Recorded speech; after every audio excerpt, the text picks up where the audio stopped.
Welcome back to Aspros Auto. Dan ini di sebelah saya ini ya. Ini paling banyak di request kemarin semenjak ada uji boros Suzuki Every.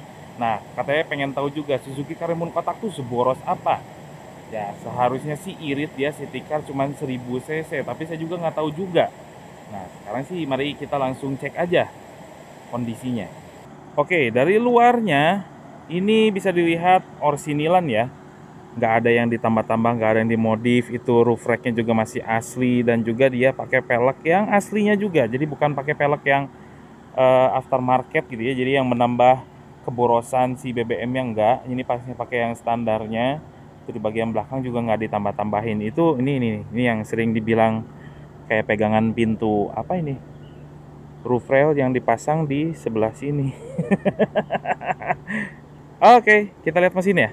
Sekarang kita lihat mesinnya ya. Jadi mesinnya yang dipakai oleh Karimun itu sama dengan yang dipakai oleh Carry Buick, Katana, terus juga Forza, hampir semua pakai mesin ini. F10A, 1000 cc, 4 silinder, dan dia menghasilkan tenaga sekitar 55, paling gede 55 horsepower.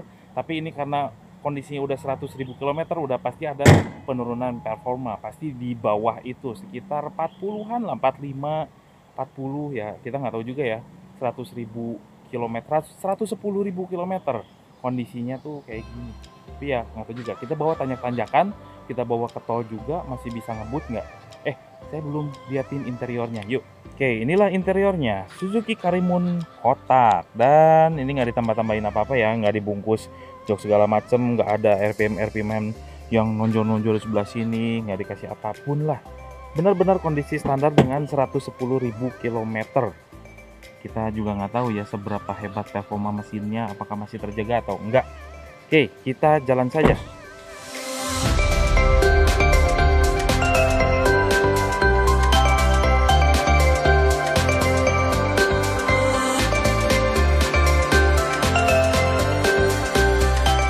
Jadi seperti biasa tradisi Aspros dalam uji boros, kita harus mengisi full dulu bensinnya, karena ini metodenya kita pakai metode full to full.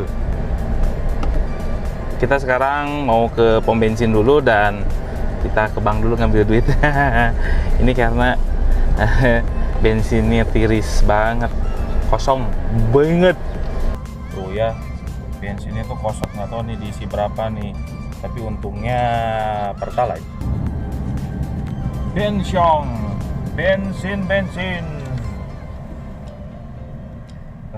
Pertalite aja lah.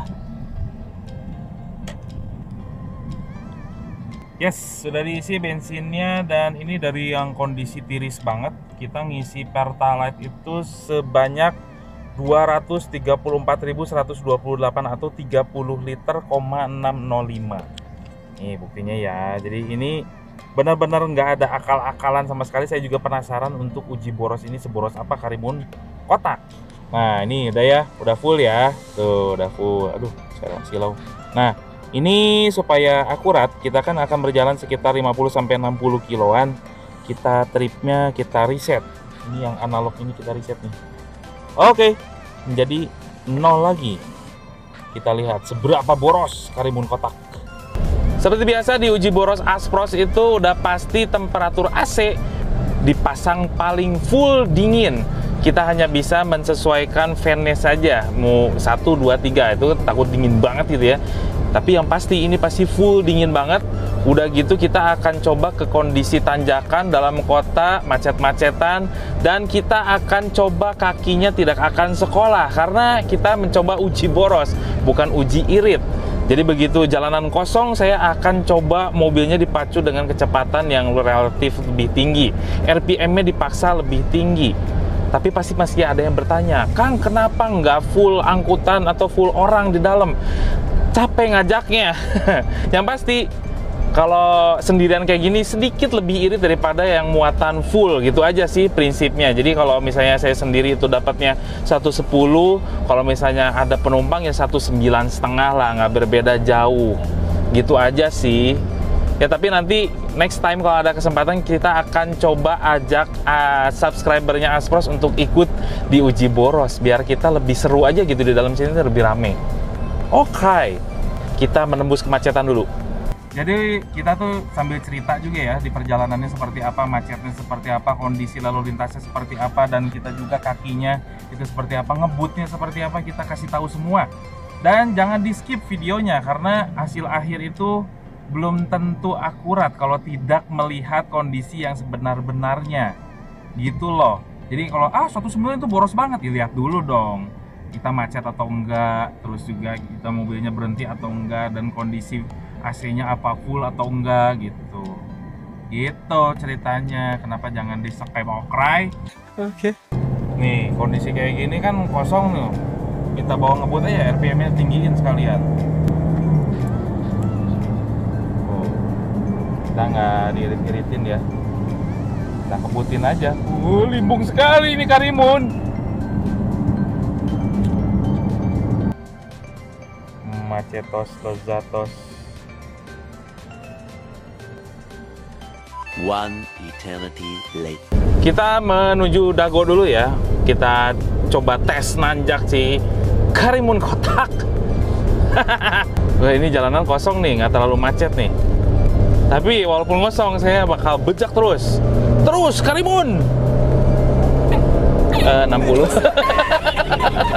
Kita rutenya agak sedikit berbeda ya, agak memutar, nggak seperti yang dipakai Kijang Kapsul, Kijang Super, terus sama Suzuki Every itu langsung straight point to the Dago. Kalau ini kita lewat jalan layang dulu, agak muter dikit. Nah, asik kan ketemu macet-macetan gini lewat PVJ. Jadi benar-benar diuji keborosannya saudara-saudara. Ini baru jalan sekitar 9 kilo. Baru 9 kilo ya. Muter balik. Kita kan masuknya ke Dago ya, ini 16. Kita muter dulu. Oke. Mau ke arah Dago. Lumayan nambah-nambahin kilometer.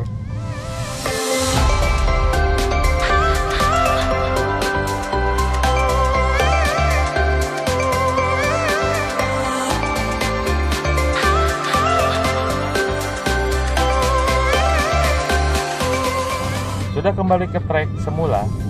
Seperti biasa, tradisinya Aspros pasti tesnya di Dago dengan jalan jelek dan menanjak. Oke, kita lihat ke Dago Bangkok. Ternyata Karimun Kotak itu punya kelebihan. Di jalan jelek kayak gini, ini suspensinya cukup empuk, tidak menyiksa seperti Suzuki Every kemarin. Every itu keras, ini empuk dan mengayun gitu, makanya dia lebih limbung sih daripada Every. Lumayan lah, nggak begitu kerasa banget. Nah depannya lihat, lu nanjak gigi 1.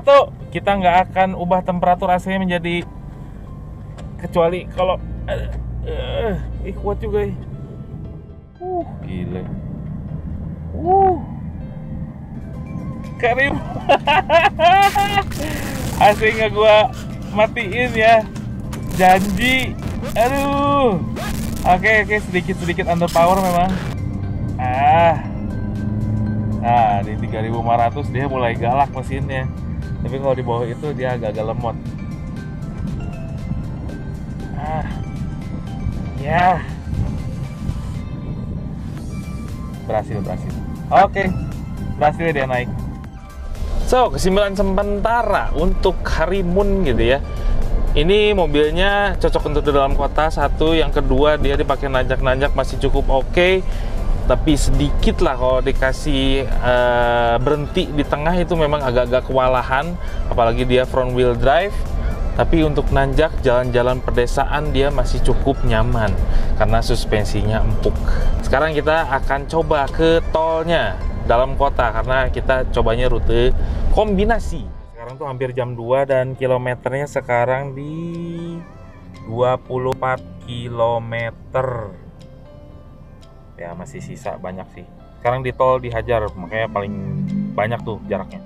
Oke, sudah masuk tol dan saya di tol itu nggak akan dipelan-pelanin, malah dikebutin. Pengen tahu rasanya Suzuki Karimun Kotak tuh stabil atau enggak? Enak-enak aja nih. Enak ya? Masih stabil lah. 100 tuh masih enak dipakainya. Tapi memang kalau ada angin hempasan dari mobil yang sebelah gitu ya, kita nyusul, kerasa. 120, oke lah. Masih cukup oke. Nggak terlalu parah banget limbungnya, nggak.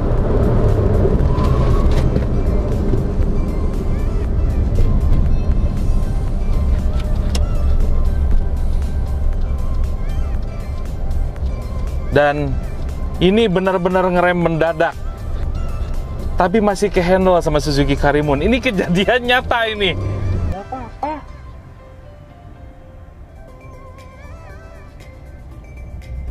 Nah, ini dia nih. Wah, truk terbalik. Ada kebalik truk. Alright, pas pintu keluar Muhammad Toha. Pas 50. Nah ya, minimumnya sudah tercapai. Mari kita isi di pom bensin.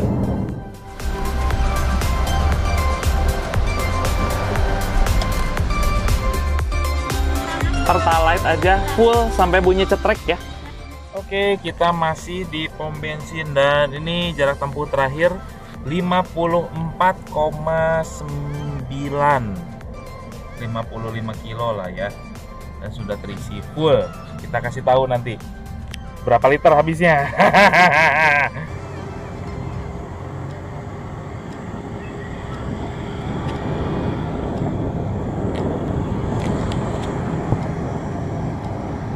Oke, penentuan, dan kita seperti biasa resume dulu dari awal. Saya sudah langsung ke sana, jadi maksudnya nggak ada macet-macetan. Macet itu sekitar 35% lah, 35% macet, 65%-nya nggak macet. Tadi paling parah itu macetnya di tol, dan juga kita berhenti dikit itu sekitar 5 menit, 10 menit, mesin dinyalakan dan temperatur AC full dingin. Jadi kita nggak dikurang-kurangin. Terus juga cara berkendara saya memang tidak sekolah kakinya. Jadi kalau kita kosong depannya tuh pasti ngebut. RPM-nya dipaksa untuk tinggi terus gitu ya. Si Karimun ini 1000 cc 4 silinder, dan hasilnya adalah tadi itu sudah menempuh sampai ke pom bensin sampai bunyi cetek si tangkainya itu di 54,9 atau 55 kilo lah. Jadi tadi tuh ngisi sebanyak 4,547 ya, mudah-mudahan kelihatan 4,547, yang artinya 54,9 dibagi 4,55 lah ya, dibulatin. Jadi 1 liter bisa menempuh 12,06593 km. Yang artinya saya sendiri, keadaan sendiri gini, itu 1 liter bisa menempuh 12 km Pertalite. Irit untuk karburator 1000 cc dan rasio giginya memang agak lemot di awal. Apalagi kalau disempurnakan lagi gitu ya, rasio giginya tuh lebih agak sedikit lebih long gitu ya. Jadi kalau kecepatan tinggi tuh agak RPM itu masih banyak nafasnya gitu. Hebat Karimun. Nah, mobil ini juga dijual. Kalau misalnya pengen mobil ini, bisa hubungi ke Aspros Auto atau Aspros Kitu, sama-sama aja, atau hubungi langsung ke nomor yang ada di kolom about, bukan di deskripsi tapi di kolom about di YouTube-nya ya, di Aspros Auto. Alright, demikianlah uji boros pada Karimun kotak. Nah, apabila sobat suka dengan video ini, klik like, share, subscribe, serta komen di kolom komentar tanpa emoticon. Karena kalau tanpa emoticon, aksen kita akan nambah gitu ya. Kalau nambah kan kita bakal rajin lagi untuk konten-konten seperti ini. Karena ngisiin bensinnya memang buat tekor. Apalagi kalau mobil-mobilnya itu Cherokee gitu ya. Ampun deh, bisa 500.000 lebih gue ngisiinnya. Untuk itu, saya Ican, Aspros Auto, sign out.